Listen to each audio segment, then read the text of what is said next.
Back here with Coach Smith for another Friday update. And Coach, first of all, let's talk about the recent signing period. Well, we had, clearly we're still in the midst of that. It runs through Wednesday, but for fear of me violating something with compliance, I'll keep it general. But we felt like we did a pretty good job in identifying what our needs were, and we're going to lose a lot this year. I would have to assume that Dickerson's going to be gone for sure, and to replace a guy like that's going to be very, very difficult. But and we've documented this and talked about this even on our Friday updates about the impact of the bats, and really it's going to be interesting to see how that plays out with our recruiting. Do you go more speed guy, less bat? But I think with the guys that we have, and fans can get on, and we'll be doing a full release shortly about all of our signees, and they'll be able to follow the kids that way. But I think we did a good job of addressing our needs, and you never truly know until they get here, because I've never heard a coach say they got a bad recruiting class. But I do feel like we got some talent in this group and some great kids.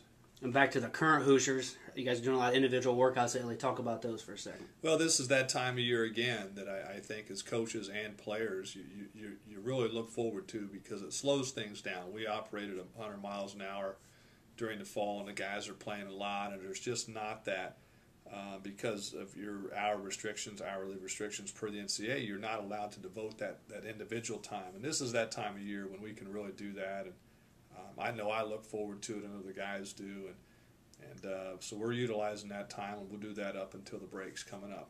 And like you talked about the breaks, as November rolls up, you have some fall breaks, maybe some winter breaks in December.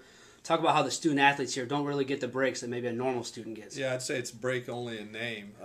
We do some things to make sure that, and suggest, activities that our guys make sure they stay in shape when they go home, because it's not go home and eat as much turkey as you can and all that stuff, because we get right back into it. When we come back, the kids go their holiday time. They'll have a few days, I'm sure, they'll take to themselves. But other than that, they got to really pretty much stay and be dedicated to their sport, to their task at hand, and it is. It's a break.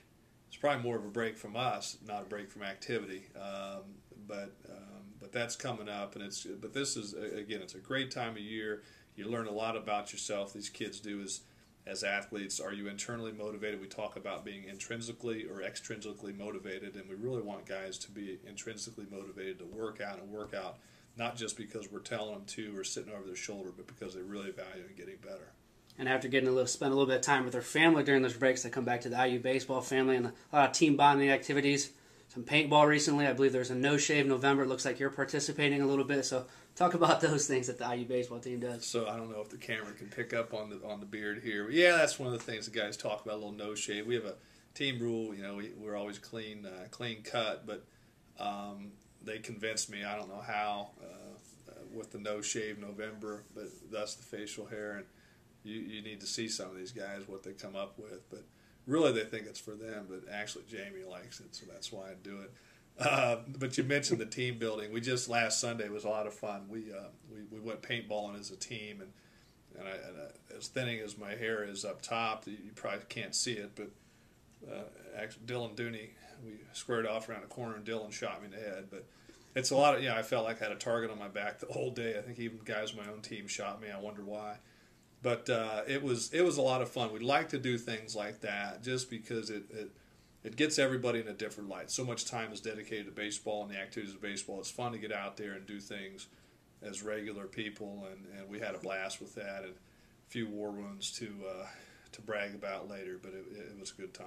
Yeah, and that was your warm-up. I believe there's something in the works maybe with the ROTC guys for paintball. That could be a little more tough. Just actually working on today, we've been approached by I don't know how smart we are, the Army ROTC. Lieutenant Colonel Michael Ogden was inquiring about us coming and bringing our paintball skills to help in their training exercises of assault and tactical maneuvers. So clearly we would be the enemy, and they would use their tactics on us. So we may do something like that. I think it'd be great for our guys to get out and again, interact with other people on campus. And the fact that it's the future people in the armed services and some current, that would be a good experience for our guys. Yeah, and I feel like you guys may be in a disadvantage in that competition, but one you guys have been doing quite well. Flag football, team baseball, making a playoff push. Yeah, and I can't remember what we talked about, but yeah, we're in championship game again. They've had a long layoff between the championship and the semifinals, so I think it's like the 20th of this month in the Mellencamp Center. So Team Baseball will be defending their campus crown.